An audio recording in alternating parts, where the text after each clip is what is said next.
नमस्कार, मैं हूं अर्पिता आर्य। भाग्य चक्र में आप सबका बहुत बहुत स्वागत है।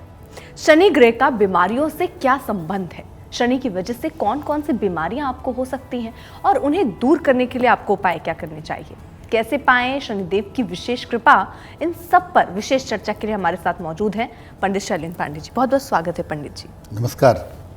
तो पंडित जी, आप समझते हैं कि शनि की चौथी समस्या क्या है, यानी शनि की वजह से और क्या समस्याएं हो सकती हैं? अर्पिता, शनि किसी भी चीज को लंबा कर देता है।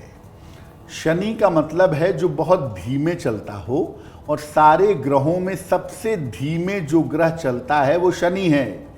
सफलता देगा बहुत लंबी होगी, और अगर मुश्किल देगा तो वो भी बहुत लंबी मुश्किल देगा। शनि की एक और समस्या है कि ये बीमारी को लंबा कर देता है। देखिए, बीमारियां किसी भी ग्रह के कारण हो सकती हैं। बृहस्पति की वजह से हो जाएं, शुक्र की वजह से हो जाएं, मंगल की वजह से हो जाएं। बीमारियां किसी भी ग्रह के कारण हो सकती हैं, लेकिन शनि का प्रभाव होने पर ये बीमारी लंबी हो जाती है। शनि अगर किसी बीमारी में इन्वॉल्व होता है, अगर किसी बीमारी में शामिल होता है, तो बीमारी लंबी हो जाती है।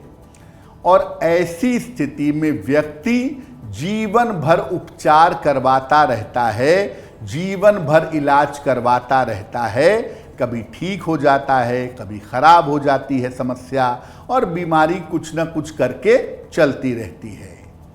इसमें पेट की समस्या और त्वचा की समस्या मुख्य रूप से परेशान करती है। बृहस्पति राहु पेट की और आंतों की समस्या देते हैं, और अगर इसमें शनि इन्वॉल्व होता है तो पेट की बीमारी लंबे समय तक व्यक्ति को परेशान करती है।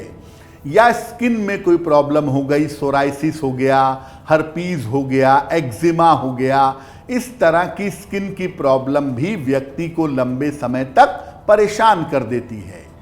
यानी जो बीमारी एक बार आपको हो गई वो आपको छोड़ने का नाम नहीं ले रही है। तो पक्की तौर पे जानिए कि बीमारी किसी भी ग्रह की वजह से क्यों ना हुई हो, ये बीमारी के पीछे हमेशा शनि की भूमिका जरूर होगी। बिल्कुल पंडित जी, इस पर हम आगे उपाय भी पूछेंगे, लेकिन कई बार शनि का प्रभाव है, सूर्य का प्रभाव है, किसी और ग्रह के प्रभाव से आपको कोई बीमारी हो और उस बीमारी को बहुत लंबा खींचने का काम दरअसल शनि का होता है। बिल्कुल। देखिए, जैसे चंद्रमा है, अगर हम समझें, चंद्रमा मन का स्वामी है। अगर कुंडली में खराब होगा तो आपको मानसिक समस्याएं होंगी, डिप्रेशन होगा, एंजाइटी होगी, चिंता की बीमारी होगी। अब अगर उसमें शनि शामिल हो जाएगा, चंद्रमा की बीमारी है मानसिक, शनि शामिल हो गया, तो आपको जीवन भर एंटी डिप्रेसेंट खाना पड़ेगा, जीवन भर आपको मानसिक रोग की दवाइयां खानी पड़ेंगी, क्योंकि शनि उस बीमारी को लंबा खींचेगा। अब उसमें होता यह है कि अगर बीमारी भी शनि की है और शनि उसे लंबा भी कर रहा है, तब तो मामला बहुत गंभीर होता है, उसे क्योर कर पाना थोड़ा कठिन होता है। जैसे आपको न्यूरो प्रॉब्लम हो गई, शनि की वजह से ही हो रही है, और आपकी दशाएं भी ऐसी हैं जो उस बीमारी को लंबा खींच रही हैं, तो ऐसी स्थिति में फिर इससे निदान पाना, इससे निकल पाना बड़ा मुश्किल हो जाता है। बीमारी छोटी सी हो सकती है, किसी भी ग्रह की हो सकती है, लेकिन शनि की भूमिका अगर उसमें आ गई या शनि की दशा का रोल आ गया तो वो बीमारी लंबी चली जाती है। सूर्य की वजह से आंख की बीमारी हुई, ठीक नहीं हो रही। चंद्रमा की वजह से मन की बीमारी हुई, आप डिप्रेशन की दवाइयां लंबे समय तक खा रहे हैं। इसमें जिस ग्रह की भूमिका प्रोमिनेंट होती है या ज्यादा होती है वो होता है शनि। एस्ट्रो तक ऐप पर आपको मिलेगा भविष्य से जुड़े हर सवाल का जवाब। डाउनलोड कीजिए एस्ट्रो तक ऐप और चुटकी में जुड़िए इंडिया के बेस्ट एस्ट्रोलॉजर से।